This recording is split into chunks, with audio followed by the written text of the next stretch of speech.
Assalamualaikum warahmatullahi wabarakatuh. Alhamdulillahirabbil alamin. Wassalatu wassalamu ala khatamil anbiya'i wal mursalin. Nabiyyina Muhammadin wa ala alihi wa sahbihi ajma'in. Amma ba'd. Para jamaah yang dirahmati Allah, alhamdulillah sekali lagi mari kita ucapkan puji syukur kita kehadirat Allah Subhanahu wa taala yang telah memberikan kenikmatan yang tidak terhingga pada diri kita. Kita syukuri semuanya dengan harapan mudah-mudahan Allah berkenan memberikan tambahan kenikmatan pada diri kita, dan mudah-mudahan selamanya kita selalu di dalam lindungan Allah Subhanahu wa taala. Amin. Para jamaah yang dirahmati Allah, hari ini adalah hari di mana kita sedang melaksanakan puasa Ramadan. Dan mudah-mudahan pada hari yang cerah ini Allah berkenan untuk memberikan kekuatan pada kita, baik kekuatan fisik maupun kekuatan rohani yang memungkinkan kita bisa melaksanakan puasa Ramadan itu dengan sebaik-baiknya. Karena hanya dengan melaksanakan puasa Ramadan dengan baik dan benar sesuai dengan tuntunan Rasulullah, kita akan mendapatkan nilai puasa. Bagaimana kita bisa berpuasa dengan baik dan benar, dan disitulah kita bisa berharap kita akan menjadi orang-orang yang benar-benar bertakwa kepada Allah sebagai akibat dari puasa kita yang benar-benar kita laksanakan sesuai dengan sunnah Rasulullah Sallallahu Alaihi Wasallam. Para jamaah yang dirahmati Allah, ada satu rangkaian ayat yang sering dibaca orang, yang saya ulangi lagi bacaannya, yaitu pada surah Al-Asr. Di dalam ayat itu Allah memulai dengan sebuah firman yang mengisyaratkan sumpah. A'udzubillahi minasyaitonirrajim. Bismillahirrahmanirrahim. Wal 'asr. Demi masa. Para ulama mengatakan bahwa surat Al-Asr itu adalah surat yang dimulai dengan sumpah Allah. Dan ketika Allah bersumpah, Allah itu menegaskan arti penting sesuatu yang akan dikatakan, dinyatakan, difirmankan. Dan apa yang dipakai sebagai sumpah? Al-Asr, masa, waktu yang tidak terbatas, waktu di mana kita selalu hadir di situ, dan waktu di mana kita itu hidup. Dan pada saatnya kita akan menjumpai ajal kita, kembali kepada Allah pada saat yang memang telah ditentukan oleh Allah, tidak bisa ditunda dan tidak bisa dipercepat, karena semuanya ada dalam kehendak Allah. Yang lebih penting dari semua yang ada di dalam rangkaian ayat ini adalah Allah ingin memberikan peringatan pada diri kita supaya kita sadar akan arti pentingnya waktu itu untuk diri kita. Ketika kita tidak bisa menggunakan waktu itu dengan baik dan benar, bukan tidak mungkin kita akan mengalami kerugian sebagai akibat dari ketidakmungkinan kita untuk menggunakan waktu itu dengan sebaik-baiknya. Kita bisa rugi dunia akhirat. Karena bayangkan aja, ada orang yang seharian hanya melakukan tindakan yang tidak produktif, sehingga apapun yang dihasilkan itu adalah sesuatu yang tidak punya makna apapun bagi dirinya dan orang lain. Ada orang yang justru lebih buruk dari itu. Sepanjang hari dia melakukan tindakan yang tidak selaras dengan aturan Allah, sehingga waktu-waktunya itu dilalui dengan perbuatan-perbuatan dosa, perbuatan-perbuatan maksiat yang pada saatnya semakin lama dia akan menjadi orang yang semakin jauh dari Allah Subhanahu wa taala. Dan kalau dikatakan dengan bahasa yang lugas, orang yang mengisi waktunya itu dengan perbuatan yang sia-sia, dia itu adalah orang yang tidak hanya rugi, tetapi bangkrut. Karena apa? Modal hidupnya hilang. Apalagi kemudian kesia-siaan itu dibarengi dengan tindakan maksiat. Wow, semakin bangkrut ya. Sedangkan orang yang membiarkan waktunya berlalu, memang dia rugi. Nah, di antara sekian banyak orang, kata Allah, cuma ada sekelompok orang yang mungkin beruntung dengan waktu yang telah disediakan Allah Subhanahu wa taala. Sehingga dikatakan, difirmankan oleh Allah dengan firman yang tegas. Innal insana lafi khusr. Sesungguhnya setiap orang itu sungguh ada di dalam kerugian terkait dengan waktu yang telah disediakan oleh Allah pada dirinya. Sekali lagi, terkait dengan waktu, banyak orang yang rugi. Dan itu firman Allah yang harus kita camkan, kita renungkan, dan kita jadikan sebagai pelajaran. Dan kemudian baru Allah menegaskan.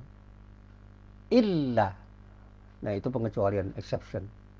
Istisnanya dikatakan illalladzina amanu wa amilus solihati wa tawasau bil haqqi wa tawasau bis sabr. Ada 4 hal yang harus dimiliki oleh orang ketika orang itu ingin beruntung dengan waktu yang disediakan oleh Allah pada dirinya. Yang pertama, orang itu harus punya landasan iman yang kokoh. Semakin kokoh landasan iman yang dimiliki oleh orang, orang itu dikatakan punya modal untuk mendapatkan keuntungan dari waktu yang telah disediakan oleh Allah untuk dirinya. Nah, para jamaah yang dirahmati Allah, nah, bagaimana orang yang beriman itu dikatakan sebagai orang beruntung? Karena dengan modal keimanannya, orang itu akan bisa beramal soleh. Apa amal soleh itu? Dengan pengertian sederhana, amal soleh itu adalah perbuatan yang selaras dengan tuntunan Allah. Perbuatan yang proporsional.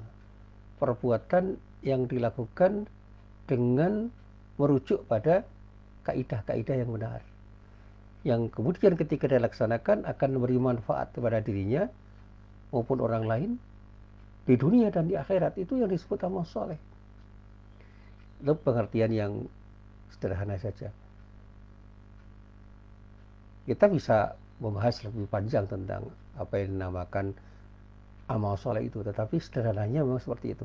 Orang dikatakan telah atau sedang beramal soleh ketika orang itu melakukan tindakan yang selaras dengan apa yang telah dituntunkan oleh Allah. Dan ketika dikatakan seperti apa? Ya seperti Rasulullah ketika mengamalkan sesuatu yang dituntunkan oleh Allah. Sehingga ittiba kita kepada Rasulullah. Apa yang kita ikuti itu adalah apa yang telah dikerjakan oleh Rasulullah dengan cara yang baik dan benar. Dan penerjemahan dari kata-kata yang baik menurut Rasulullah itu tentu saja ada penafsiran ulang terkait dengan ruang dan waktu yang berbeda, karena kita harus melihat sesuatu itu lebih substantif. Jangan terjebak pada simbol-simbol yang kemudian melahirkan tindakan-tindakan yang secara simbolik itu seperti apa yang dinyatakan oleh Rasulullah di dalam tutur katanya, termasuk di dalam tindakannya, tetapi substansinya tidak sama.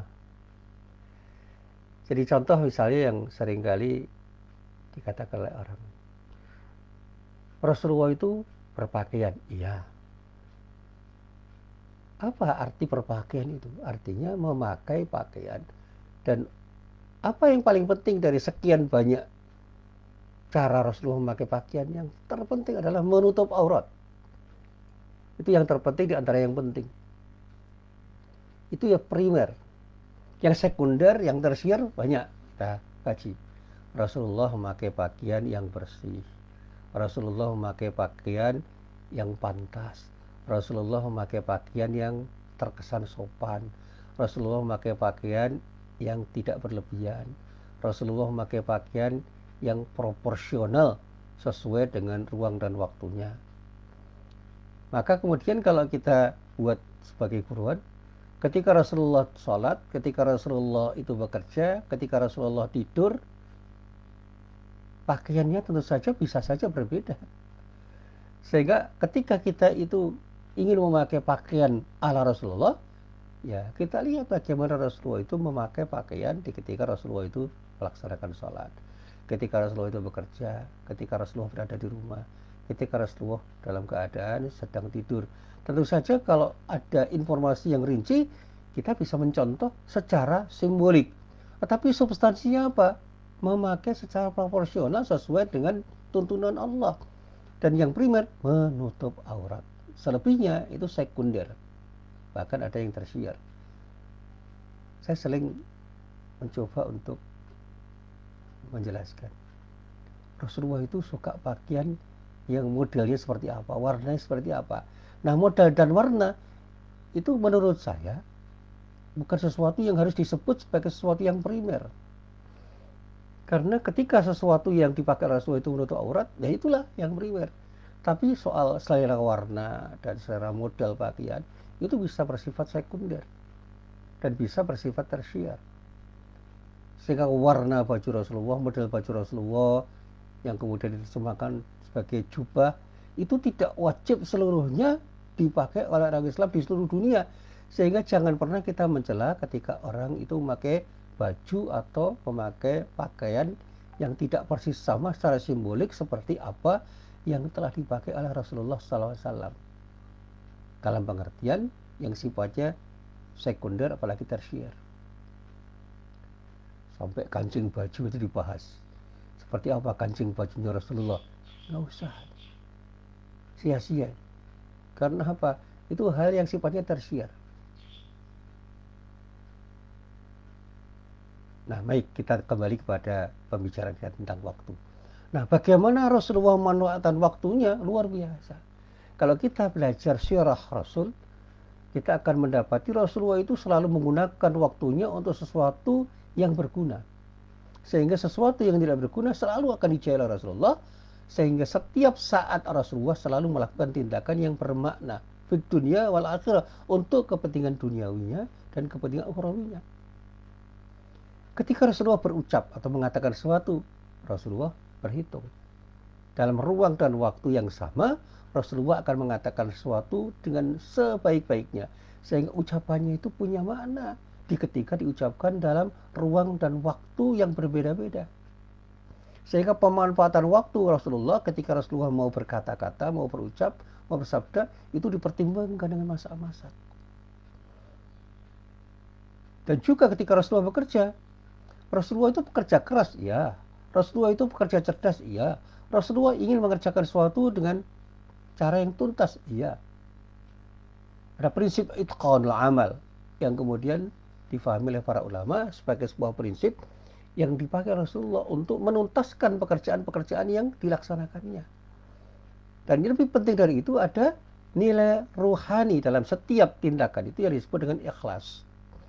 Ikhlas itu dalam bahasa bekerja itu bisa difahami dengan keterlibatan hati untuk secara tulus melakukan tindakan dalam rangka untuk melakukan tindakan itu dengan baik dan benar dengan niat untuk mendapatkan ridho dari Allah Subhanahu wa taala.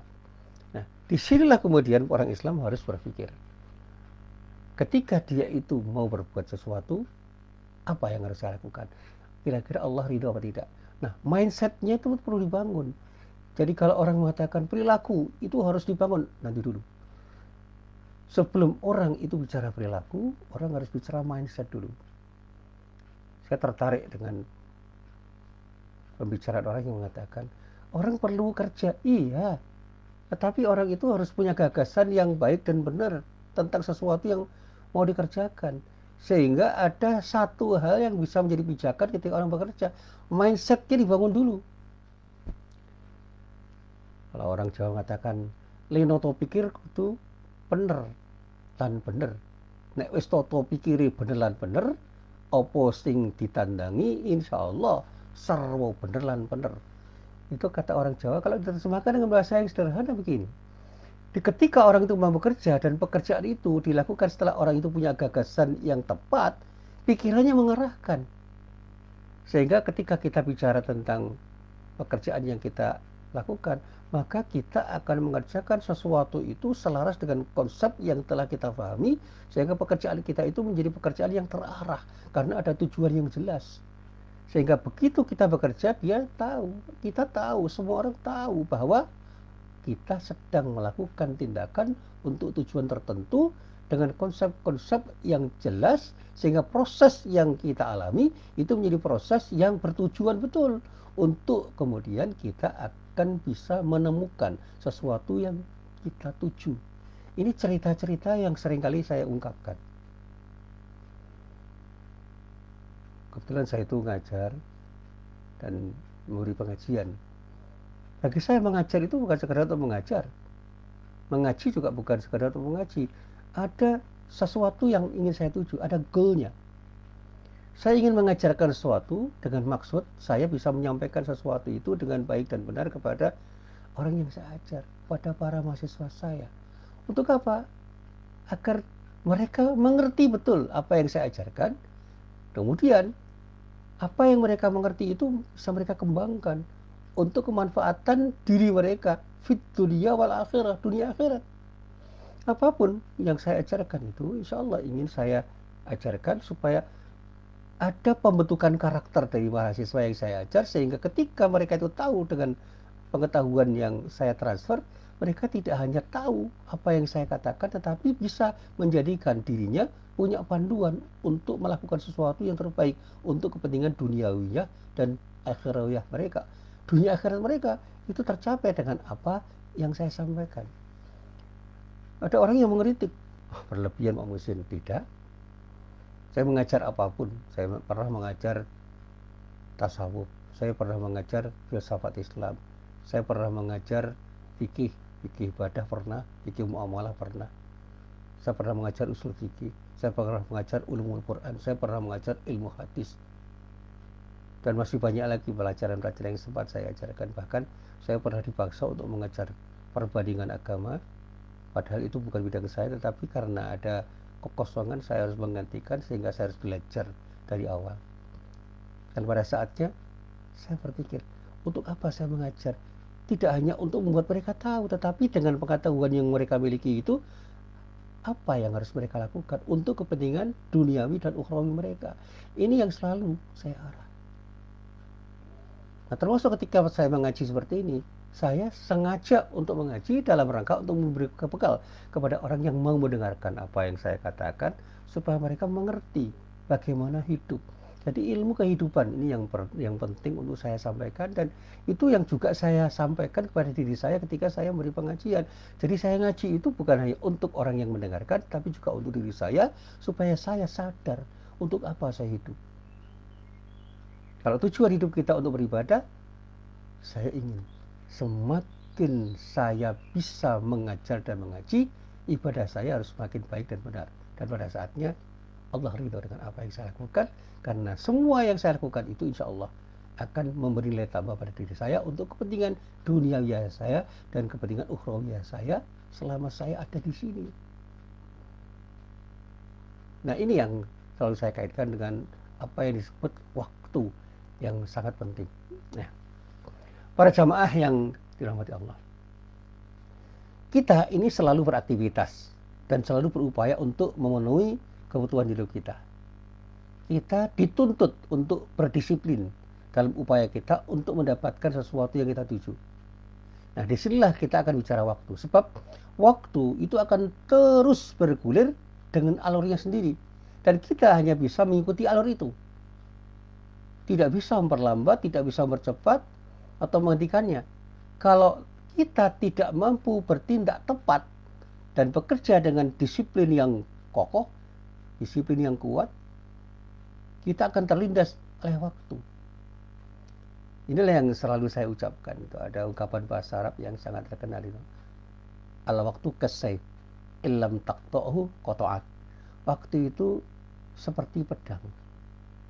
Kalau kita tidak bisa menggunakannya dengan baik, ya kita akan bisa terkena madarat dari pedang yang kita dapatkan, kita miliki, kita pegang, kita gunakan itu.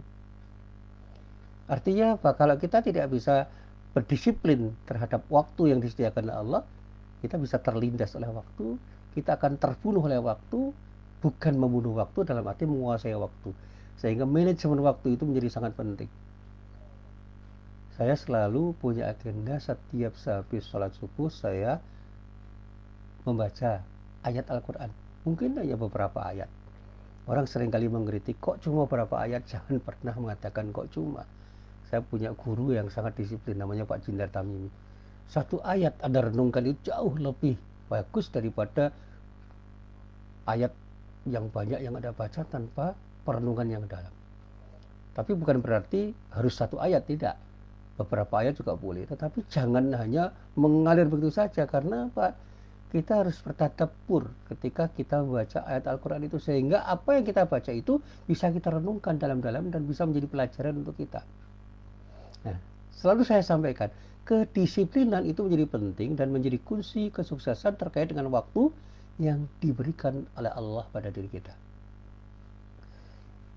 Para jamaah yang dirahmati Allah, ada satu artikel yang pernah saya baca yang menyatakan bahwa Nabi Muhammad SAW itu pernah berdoa dengan harapan supaya agar Allah benar-benar bersedia untuk memberikan berkah kepada umatnya yang punya kedisiplinan di dalam memanfaatkan waktu. Beliau pernah memohon kepada Allah dengan doanya yang sangat pendek. Di dalam sebuah hadis yang diriwayatkan oleh Imam At-Tirmidzi dalam kitab Sunan At-Tirmidzi juz 3 halaman 517, hadisnya nomor 1212. Beliau berdoa, Allahumma barik li ummati fi bukuriha, yang kalau diterjemahkan kira-kira, ya Allah, ya Tuhan kami, berikanlah keberkahan kepada umatku di waktu pagi mereka. Yang diminta keberkahan, nilai tambah. Jadi waktu pagi itu sama bagi semua orang, tetapi berkah dari waktu pagi pada orang itu berbeda-beda. Nilai tambah suatu kebaikan yang terjadi, yang ada pada setiap waktu yang dimiliki atau dipunyai oleh orang itu berbeda-beda. Nah, hadis ini memberikan isyarat bahwa Rasulullah itu benar-benar punya harapan umatnya itu menjadi umat yang berkualitas, umat yang produktif, umat yang punya kreativitas yang tinggi dan punya kemampuan untuk berinovasi terkait dengan waktu yang diberikan oleh Allah pada diri mereka. Sehingga umat Islam itu harusnya menjadi khairu ummah betul dengan disiplin waktu yang mereka miliki. Nah, kalau sampai detik ini umat Islam itu masih menjadi umat yang belum menjadi khairu ummah, kritik kita pada diri kita adalah jangan-jangan kita itu belum bisa menggunakan waktu yang telah disediakan oleh Allah itu dengan sebaik-baiknya. Nah, ini yang perlu kita kritikkan kepada diri kita nih. Kritik untuk diri kita sendiri. Sebelum kita mengkritik orang lain, mari kita kritik diri sendiri. Apakah kita ini sudah menjadi kelompok orang, kelompok umat, kelompok yang menjadi kelompok terbaik di antara sekian kelompok orang yang ada di dunia ini? Apakah komunitas muslim itu sudah menjadi komunitas yang bisa diteladani menjadi khairul ummah, menjadi umat yang terbaik? Ya kalau jawabnya belum, ya jangan salahkan orang lain. Mari kita salahkan diri kita sendiri. Nah, saya membaca juga ada sebuah artikel yang dikutip dari salah seorang sahabat Nabi yang bernama Sahar Al-Ghamidi, seorang sahabat Nabi Muhammad SAW yang punya profesi sebagai seorang pedagang. Nah, keyakinan beliau terhadap doa Nabi Sallallahu Alaihi Wasallam itu menjadikan dia menjadi orang yang rajin, menjadi orang yang ulet, menjadi orang yang penuh dengan disiplin mengerjakan pekerjaannya sebagai seorang pedagang. Jadi dia menekuni profesinya. Dia itu dikatakan di dalam tulisan itu selalu memulai aktivitasnya di pagi hari dan mendistribusikan barang dagangnya di saat sinar matahari belum tampak, artinya meruput dalam bahasa Jawa. Nah, berkat kedisiplinannya itu dia menuai berkahnya. Artinya apa? Dia menuai hasil dari disiplinnya itu, sehingga apa yang dilakukan itu bernilai lebih dibandingkan apa yang telah dimiliki oleh orang lain. Dia menjadi salah seorang saudagar kaya pada saat itu, sehingga dikatakan sebagai saudagar yang sukses. Artinya apa? dengan profesinya sebagai seorang pedagang, dia menjadi pedagang yang sukses dalam dunia bisnisnya, dalam dunia dagangnya, dan orang-orang itu sekarang ini juga banyak. Dia betul-betul menekuni profesinya dan disiplin betul dalam bekerja. Dia menjadi pekerja yang sangat rajin, cerdas dan ulet di dalam mengerjakan pekerjaannya, dan pada saatnya dia menghasilkan sesuatu yang jauh lebih baik daripada apa yang dihasilkan oleh orang lain dengan profesi yang sama. Nah, kalau kita merunut lagi pada tafsir surah Al-Asr, baik dan buruk, untung atau rugi dari suatu hasil pekerjaan itu semua tergantung bukan pada waktu yang kita miliki, tetapi sikap kita terhadap waktu. Sekali lagi, kita harus bisa membangun mindset yang benar. Bagaimana kita menyikapi waktu yang telah disediakan Allah pada diri kita? Itu yang mesti kita coba untuk kita amalkan di dalam kehidupan kita. Ketika Allah mengatakan demi masa sesungguhnya manusia benar-benar berada dalam kerugian kecuali orang-orang yang beriman dan mengerjakan amal saleh, ada kelanjutan di sini. Setiap orang yang beriman dan amal saleh itu harus punya kesediaan untuk saling menasihati. Dalam hal apa? Di dalam kebenaran dan punya sikap sabar. Dan ini adalah solidaritas yang perlu kita bangun. Kalau ada orang yang melenceng dari kebenaran dan tidak punya kesabaran untuk berproses, itu harus diingatkan. Dan kalau kita diingatkan oleh orang ketika kita itu berada di track yang tidak benar, di jalan yang tidak benar, di rel yang tidak benar, dan tidak bersabar di dalam berproses, jangan marah. Nah, kesediaan untuk saling menasihati itu harus menjadi karakter setiap orang yang beriman dan mau beramal soleh.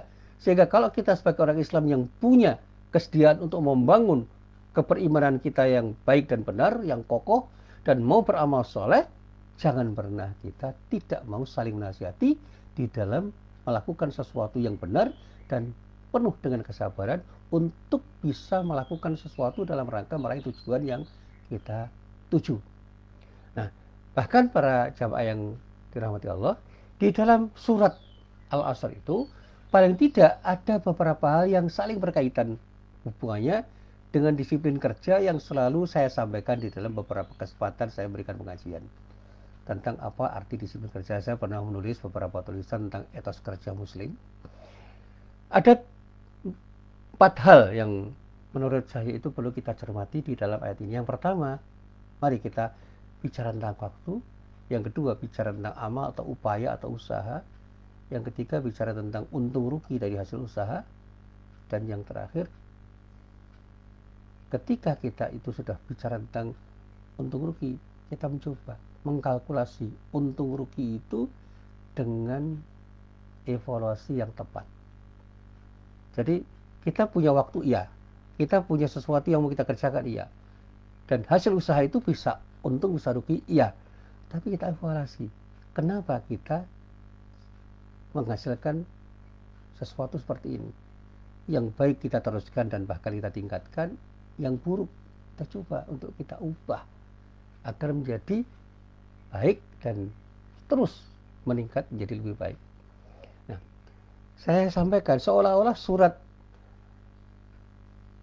yang ada di dalam Al-Quran itu ingin menegaskan bahwa waktu yang telah Allah berikan harus dimanfaatkan dengan sebaik-baiknya. Jadi ayat-ayat yang ada di dalam surat Al-Asr itu menyatakan bahwa ayo manfaatkan waktu kita dengan sebaik-baiknya. Sebab kalau tidak, kita akan rugi. Atau dengan kata lain, surat tersebut mengajarkan kepada kita agar kita punya disiplin terkait dengan waktu yang disediakan Allah. Disiplin kerja dan disiplin waktu itu menjadi sesuatu yang harus kita miliki. Ketika kita mau bekerja jam 7 itu kita kerja. Sampai jam berapa kita bekerja?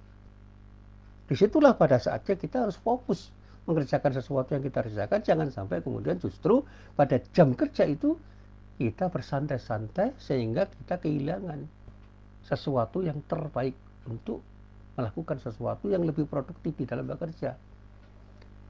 Banyak orang yang tidak bisa menggunakan waktunya dengan baik sehingga waktu kerja malah bersantai, sementara waktu yang seharusnya kita gunakan untuk bersantai, beristirahat, kita gunakan untuk bekerja sehingga terbulak-balik itu.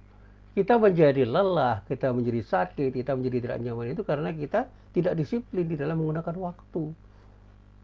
Siang hari tidur, malam hari malah lek-lekan dalam bahasa Jawa, begadangan.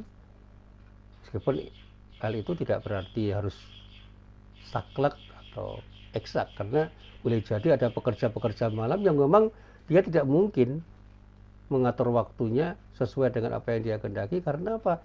Dia memang bekerja di malam hari, penjaga malam misalnya, ya memang kerjanya di malam hari, ya sudah, kita balik kalau kita memang punya profesi seperti itu. Tetapi pada umumnya orang itu akan bekerja di siang hari, di malam hari kita gunakan waktu malam itu untuk beristirahat. Bahkan kalau berkaca pada para ulama, waktu malam itu bisa dibagi dengan pembagian yang disiplin. Waktu malam yang pertama sepertiga untuk istirahat, kemudian yang 2/3 itu dibagi lagi, yang sepertiga untuk berpikir, yang sepertiga untuk berzikir. Jadi di akhir malam itu ada kontemplasi yang luar biasa, sehingga apa? Kegiatan berpikir dan kegiatan berzikirnya itu terpadu di dalam dirinya, menyatu menjadi sesuatu yang kemudian melahirkan gagasan-gagasan yang cerdas untuk bisa bekerja di pagi harinya, sehingga pagi hari itu fresh bisa bekerja karena dia punya gagasan yang hebat untuk bekerja dengan konsep pikir dan zikir yang benar. Seperti yang dulu pernah saya sampaikan ya, yang kerja intelektual juga begitu. Kita bisa saja punya ilmu, tetapi sikap kita terhadap ilmu itu harus tepat. Karena kerja-kerja intelektual itu bukan hanya kerja dengan pikiran, tapi juga kerja dengan prinsip moral yang bisa membawa orang itu tidak hanya cerdas secara intelektual, tetapi juga punya moralitas yang tinggi, sehingga kecerdasan-kecerdasannya sebagai seorang intelektual itu dipadu oleh moralitas yang tinggi, dan disitulah kemudian dia akan menghasilkan karya-karya intelektual yang benar-benar bisa dipertanggungjawabkan secara horizontal dan vertikal, bisa dipertanggungjawabkan kepada semua manusia dan bisa bertanggungjawabkan kepada Allah Subhanahu wa taala. Nah, sekarang ini kan di Tenggara memang ada beberapa orang yang mengaku intelektual, tetapi dia tidak bisa bekerja dengan integritas yang tinggi, sehingga dia bisa melakukan pengkhianatan intelektual dengan bekerja sesuai dengan pesanan orang yang dengan pesanan itu dia sudah kehilangan integritas sebagai seorang intelektual. Karena apa? Dia rela berbohong untuk mendapatkan uang, untuk mendapatkan jabatan, sehingga integritasnya tidak terbangun. Sementara seorang intelektual yang betul-betul berpegang pada integritasnya sebagai orang intelektual, nggak mau dia bekerja untuk pesanan-pesanan, untuk orang yang memesan, yang dengan pesanan itu dia harus mengorbankan diri sebagai orang-orang yang tidak jujur dengan karya-karyanya. Wallahu a'lam. Ya, tetapi apa yang didengar orang itu bisa saja benar. Nah, para jamaah yang berbahagia, terkait dengan waktu, saya juga membaca beberapa hadis yang menginspirasi saya. Satu saat Rasulullah SAW itu mengingatkan dalam sebuah ucapannya, sebuah sabdanya yang bisa kita lacak nanti di dalam kitab Sahih Bukhari, juz 8 halaman 109, hadisnya hadis nomor 6412.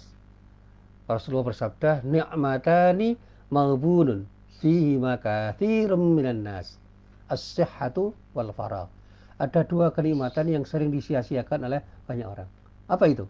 Yang pertama kesehatan, yang kedua luang waktu. Nah, disinilah kita harus merenung. Benar enggak? Waktu sehat kita itu lalai untuk mengerjakan sesuatu sehingga pada waktu sakit menyesal. Ketika kita itu punya ruang waktu, pernah nggak kita itu memanfaatkan waktu itu untuk bekerja dengan sebaik-baiknya? Kalau kemudian kita menyesal karena pada waktu yang sempit kita baru mengerjakan sesuatu, sehingga tidak cukup untuk mengerjakan sesuatu yang seharusnya kita kerjakan dengan sebaik-baiknya. Di waktu luang, kita biarkan waktu luang itu untuk berlalu. Di waktu yang sangat sempit baru kita kejar untuk mengerjakan sesuatu, sehingga pada saatnya hasil karya kita itu tidak optimal. Karya kita itu menjadi karya yang tidak begitu bagus. Karena apa? Dikerjakan dalam waktu yang sangat sempit. Proses belajar kita itu harus kita lalui dengan proses yang baik dan benar. Dan disitulah saatnya kita menggunakan waktu yang luang itu untuk belajar dengan sebaik-baiknya. Dan pada saat kita masih muda, kita masih sehat, kita punya peluang untuk melakukan sesuatu yang baik, mari kita gunakan kesempatan itu untuk berbuat sebaik-baiknya, sehingga pada saatnya kita tidak perlu menyesal, tidak harus menyesal dengan apa yang kita lakukan. Nah, dalam sebuah tulisannya yang saya baca di dalam buku Wawasan Al-Quran, Pak Quraisyab mengutip kata-kata Ali bin Abi Thalib,